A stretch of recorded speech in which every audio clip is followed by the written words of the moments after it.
Aprendo en casa.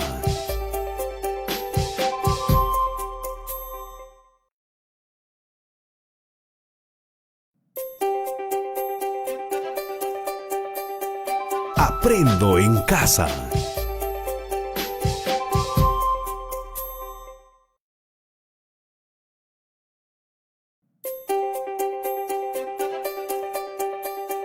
Aprendo en casa.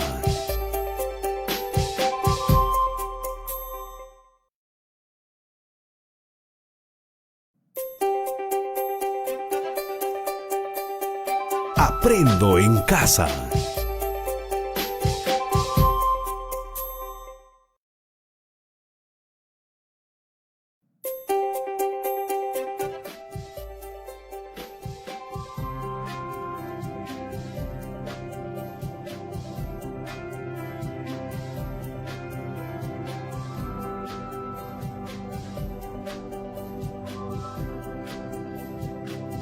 Aprendo en casa.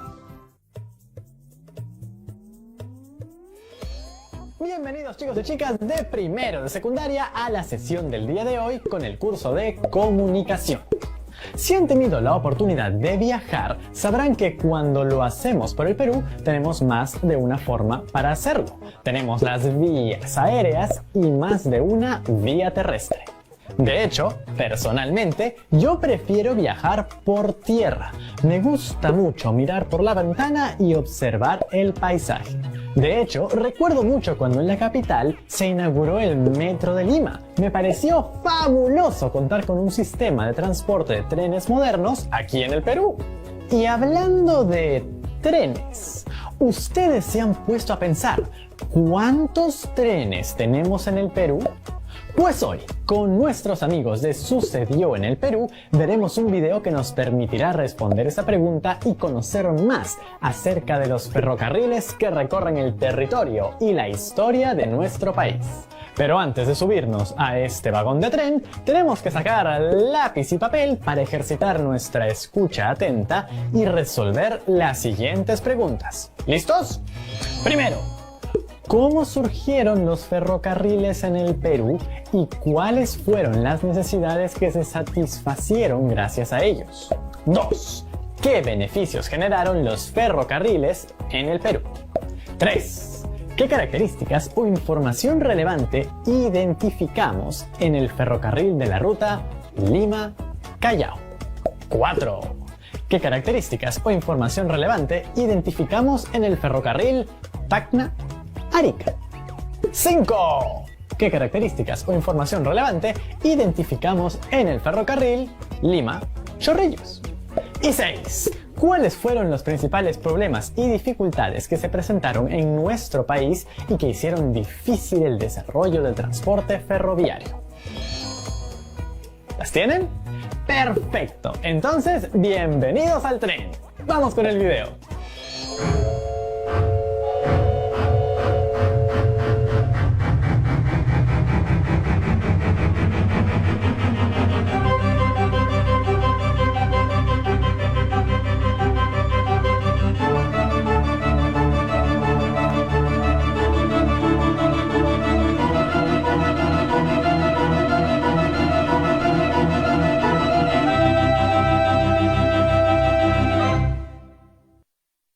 El día de hoy vamos a hablar de un medio de transporte que revolucionó el mundo y que se inventó en el siglo XIX. Además, tiene una historia fascinante en nuestro país.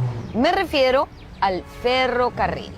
Para hacer este programa hemos viajado por distintos puntos del Perú, visitando ferrocarriles que aún están en funcionamiento, como el Tacna-Arica, el Ferrocarril Central o el del Cusco, y otros de los que solo quedan escombros. De verdad que tenemos un programa impresionante el día de hoy. Lo presentamos desde el Parque Reducto número 2 en Miraflores, donde existe una réplica de la antigua estación de este lugar. Comenzamos. Soy Norma Martínez y esto sucedió en el Perú.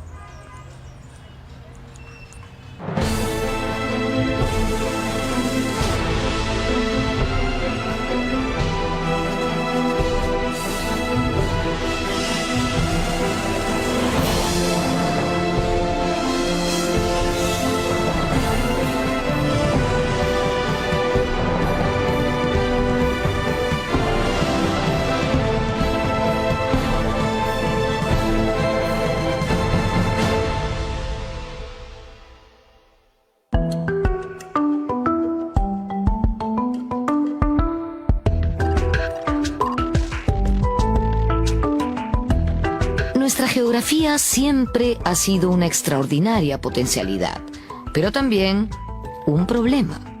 Potencialidad, entre otras cosas, por nuestra biodiversidad y todo lo que ello trae, pero problema por lo difícil que ha sido articular nuestro territorio, comunicarlo y hacer que el Estado llegue hasta el rincón más remoto de nuestro país. En el Perú antiguo, esto fue posible gracias al Capac Ñan, o Camino Inca. Después hubo varios intentos y aún seguimos en ello, pero uno muy importante se produjo a mediados del siglo XIX. Un invento estaba cambiando el mundo: el caballo de hierro, es decir, el ferrocarril.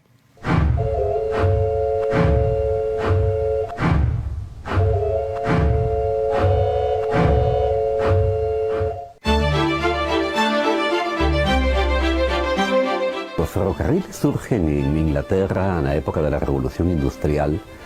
Implicaban la aplicación de la tecnología de la máquina de vapor al transporte. En el mar surgió el barco a vapor y en tierra era pues el ferrocarril. El primer ferrocarril me parece que corre hacia 1825 y surge en la minería, porque era en ese sector donde la necesidad de trasladar grandes cargas era mucho más acuciante. De hecho, ya en siglos anteriores se habían utilizado vagones con ruedas metálicas sobre rieles, pero tirados por caballos o mulas, de manera que lo que se hizo fue reemplazar la tracción animal por la tracción de la máquina de vapor.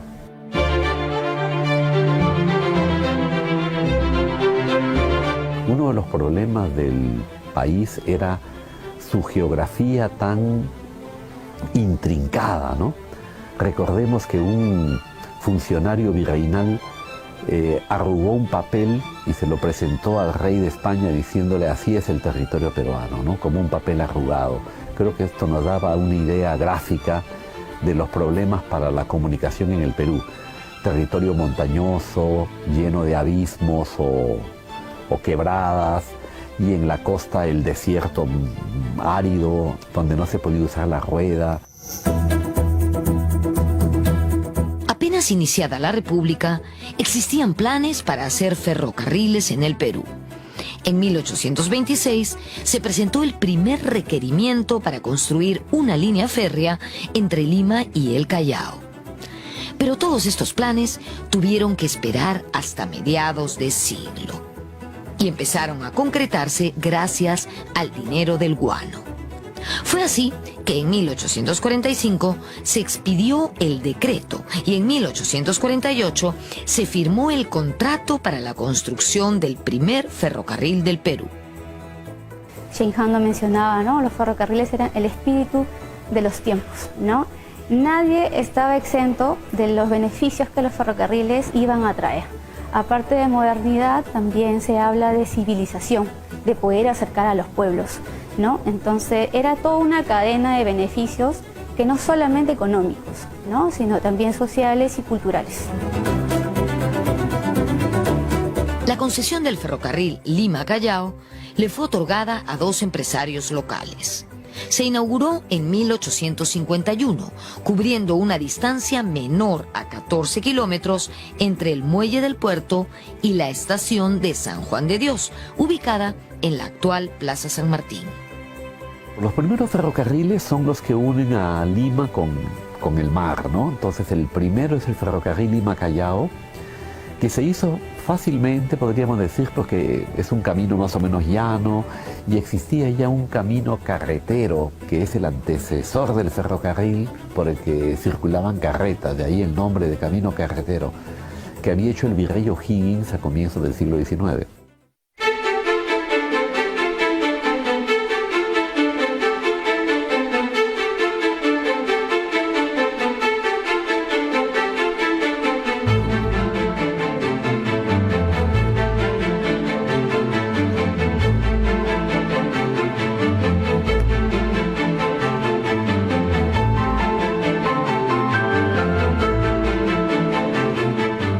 Estamos en la heroica ciudad de Tacna, en el extremo sur de nuestro país, ciudad doblemente peruana. Y hemos venido hasta aquí para hablar del ferrocarril Tacna-Arica, que también es heroico y, por supuesto, un monumento histórico. Pero esta era una cuenca pues increíble, porque era Arica, Tacna y toda la República de Bolivia, con ciudades que en ese momento estaban en la total opulencia, ¿no? Un país tan rico como Bolivia transcurría o comerciaba por Tacna y Arica. Por eso que se dio esta prioridad y por eso el éxito que tuvo este ferrocarril por muchos años.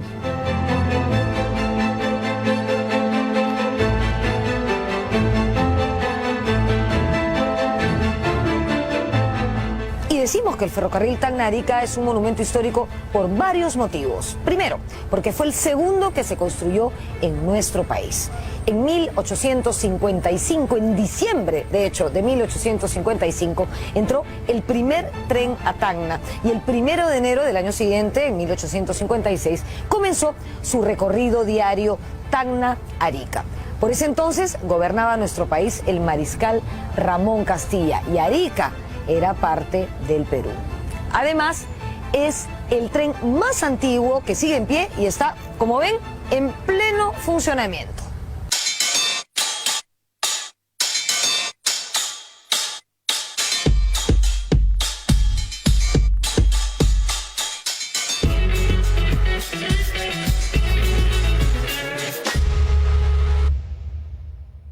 El ferrocarril Tacna-Arica fue dado en concesión por 99 años. Cuando los chilenos ocuparon Tacna y Arica, este tren pertenecía a la empresa inglesa Arica and Tacna Railway Company y no pudo ser expropiado por una cláusula específica del Tratado de Ancón.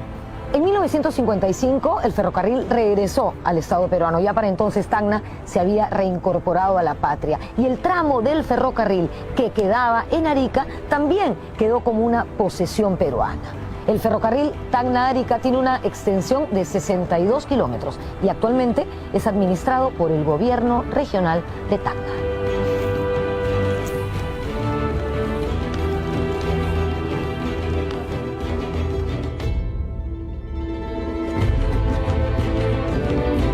Todavía he visto el ferrocarril en toda su plenitud, en toda su, claro, cuando era pues la locomotora, ¿no? Con 2 salones, 3 salones de segunda y el salón de lujo, con su comedor que todavía está por allí. Eso es, he visto esas épocas en que realmente están en todo su apogeo, ¿no? Como dice Basadre en La Vieja Historia precisamente, lo que significaba el ferrocarril para Tacna, la gente iba a esperar a los viajeros, iba a ver quiénes viajaban, era un divertimento, era algo un motivo de reunión social para la época.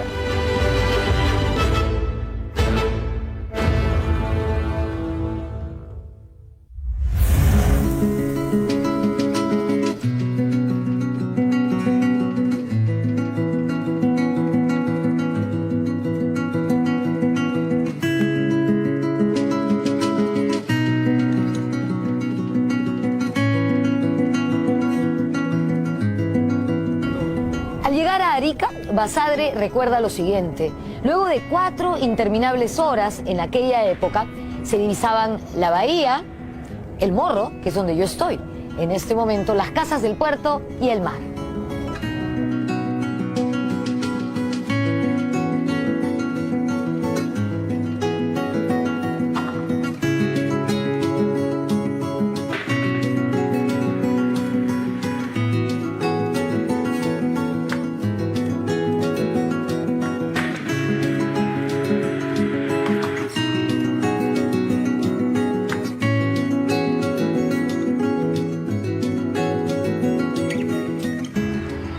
En Tacna y en plena avenida Leguía nos hemos encontrado con este ferrocarril que es una verdadera pieza de museo. Este ferrocarril iba de Mollendo a Puno, pasando por Arequipa y de ahí a Cusco, pasando por la cordillera de los Andes. Es realmente impresionante. ¿Vamos a conocerlo?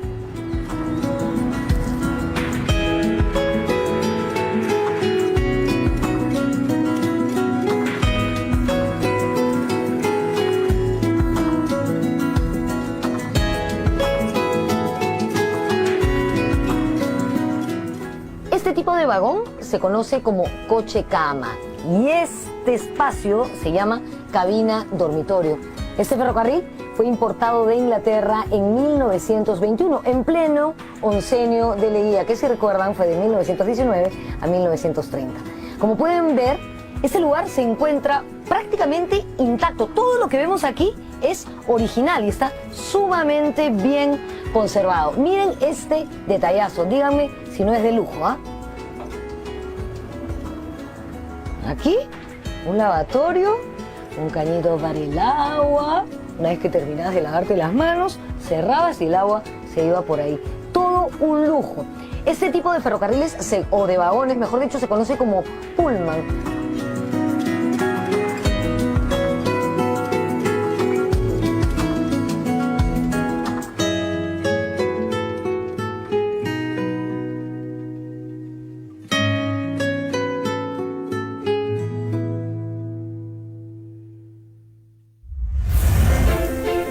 El tercer ferrocarril construido en el Perú fue el Lima-Chorrillos, inaugurado en 1858.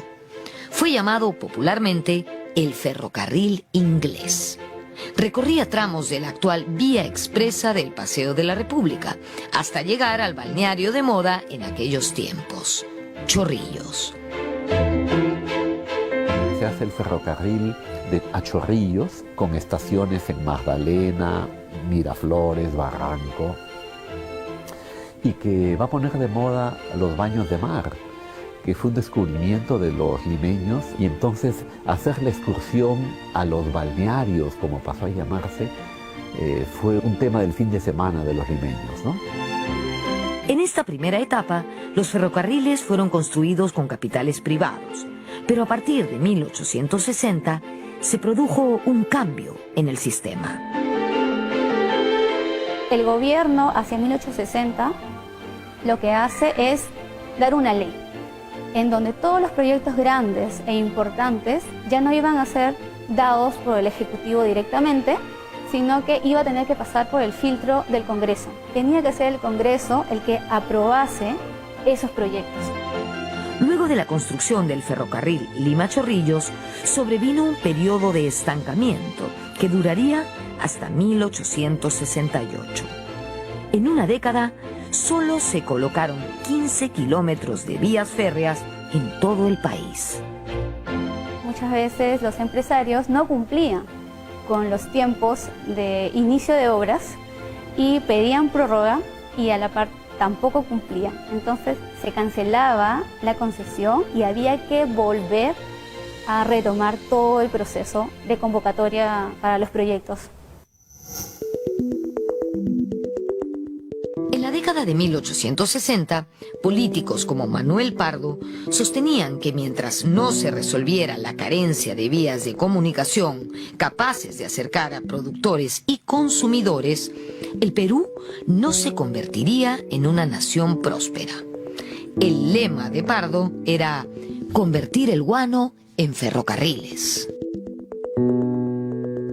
Cuando surge el apogeo del guano, al comienzo hay ciertas dudas sobre la duración que va a tener este auge, y recién cuando se toma conciencia de que es una cosa que puede durar varias décadas y no solo unos pocos años, se piensa en qué invertir esta cantidad de dinero que el Perú estaba disfrutando.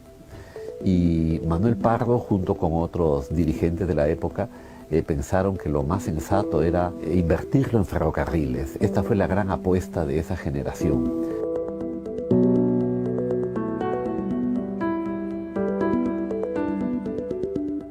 Regresamos con el Ferrocarril Central Andino.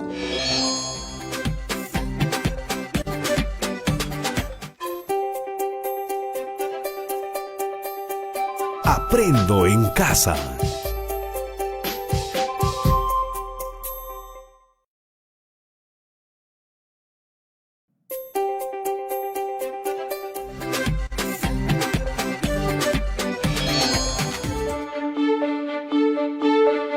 Entre 1868 y 1876 se produjo un periodo de auge en la construcción de ferrocarriles. En primer lugar, debido a la inversión del gobierno, y en segundo lugar, a la inversión privada. De los 100 kilómetros de líneas férreas que existían en 1868, llegamos a tener 1.500 kilómetros en 1879. El presidente José Balta convirtió al Estado en un verdadero promotor ferroviario. Su joven ministro de Hacienda, Nicolás de Piérola, fue el impulsor del contrato Dreyfus. Con este aval, el Estado peruano adquirió grandes préstamos y emprendió la construcción de una decena de líneas férreas. En la época del guano, el Perú adoptó la mala estrategia, diría, de gastar hoy el dinero de mañana, ¿no? Esto debido a que el guano, si bien produce ingentes riquezas, lo hace de una forma irregular y con cierto retraso, porque desde que tú extraes el guano hasta que lo transportas y lo vendes y cobras, pasan 2 o 3 años. Entonces, en esa época, el Perú vivía, el Estado peruano, de los préstamos que le hacían los propios consignatarios o la banca europea. Luego este préstamo se pagaba con la venta del guano. El Estado peruano quedaba fuertemente endeudado contra un proyecto que debía producir ingresos que permitan pagar el préstamo. Y esto fue la aritmética financiera no funcionó. El presidente Balta encontró en el ingeniero norteamericano Henry Meigs al hombre indicado para concretar sus ambiciosos proyectos. Meigs fue un personaje controvertido. Había ganado reconocimiento por haber construido ferrocarriles en Chile. La primera tarea que se le encargó en el Perú fue la construcción de la línea Mollendo-Arequipa. Yo creo que es un hombre, como tantos en la historia del Perú, que tiene pues un aspecto positivo y uno no tan positivo. Es decir, por ejemplo, se acusa de que corrompió a muchos funcionarios porque le desesperaba la lentitud de los trámites, del procedimiento de la política, de la falta de proveedores, y entonces procedía a corromper a los funcionarios para que voten a favor del proyecto, no pongan trabas. Ese podría ser su lado oscuro, digámoslo así. Su lado positivo es que había muy poca experiencia en el mundo de construir ferrocarriles de montaña, es decir, que subiesen 4.000 metros de altura en un trecho corto de kilómetros.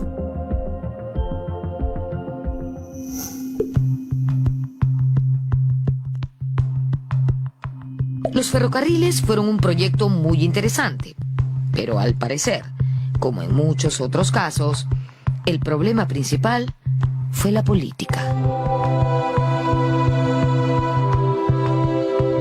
Creo que debió hacerse las líneas que la economía demandaba más imperiosamente. Por ejemplo, la línea de Cerro de Pasco al Callao o a Huacho, que era la otra opción. En vez de hacer el ferrocarril Arequipa-Puno, que fue el primero que se hizo, ¿no? Y que económicamente no era tan rentable como la línea del Callao de Huacho a Cerro de Pasco. ¿Por qué se hizo esto? Porque la política fue la que dictó las líneas y no la economía. Lo que buscaban los peruanos del siglo XIX era comunicar al país con el océano Atlántico. Pero estábamos muy lejos en la cuenca del Pacífico y llegar hasta el Atlántico, la cuenca comercial más jugosa por ese entonces, iba a resultar muy difícil. Nuestro sueño era llegar al Atlántico. El río Amazonas parecía nuestra avenida natural para salir al Atlántico. El asunto era cómo llegar a los ríos navegables de la Amazonía. Y para esto los ferrocarriles iban a unir la costa del Pacífico con los ríos navegables que llevan al Atlántico. La idea era que llegaran al Marañón, al río navegable o al Guayaga. Y en el caso del sur, pues a los ríos Tambo, Perené. Ese era el plan de los ferrocarriles en general. Y fíjate, creo que en ningún caso llegó a ocurrir, ¿no? Solo en el de Arequipa, que llegaba hasta el lago Titicaca. Y la idea es que del lago Titicaca ya podría salir al Atlántico, lo que no llegó a pasar. Y Tocino, ¿qué te pareció viajar por ferrocarril a lo largo del Perú? Ha sido toda una novedad. Yo no sabía nada de los ferrocarriles y hoy hemos viajado por las rutas de Lima Callao y Tacna Arica. Pues a mí me parecía muy interesante lo que se dijo acerca de la geografía de nuestro país y que era como un papel arrugado. Por eso las vías ferroviarias eran la manera ideal para conectarlo. Sí, primero se conectaron todas las regiones gracias al Capacñán y a mediados del siglo XIX ya fue gracias a los ferrocarriles del Perú. Y si bien el ferrocarril tenía como necesidad primaria transportar productos de minería a lo largo del país, no podemos negar que tuvo un impacto positivo en lo económico, en lo social y en lo cultural. Y las estaciones se volvieron puntos de encuentro para los viajeros. Los ferrocarriles también permitieron que algunas personas pudiesen conocer el mar y permitían que muchos productos llegasen de un rincón a otro de nuestro país. Esta ha sido solo la primera parte de esta historia, en la cual hemos conocido las rutas de Lima Chorrillos, Tacna Arica y Lima Callao. En la siguiente parte conoceremos muchas más rutas. ¡Va a haber segunda parte! ¡Qué bonito! Pero ahora llegó el momento del reto. Antes de empezar con él, no te olvides de resolver las preguntas que dejamos al inicio del programa. Ahora, el reto es el siguiente. Deben desarrollar un afiche que invite a las personas a viajar en alguna de las rutas que hemos conocido el día de hoy. Puede ser Tacna Arica, Lima Callao o Lima Chorrillos. Deben señalar sus características principales y nombrar las razones acerca de por qué debemos viajar a través de ellas un día. Les va a ayudar mucho si antes de hacer este afiche resuelven las preguntas que dejamos a inicio del programa. ¡Otra vez harán trabajo de publicistas! Así es, Tocino. Y cuando terminen, ya saben, todo al portafolio. ¿Y la próxima ruta cuál será? ¿Tacna Tumbes? ¿Cajamarca Puno? Pues Tocino habrá que esperar para verlo en el siguiente programa. Eso es todo por hoy. ¡Chao, chao!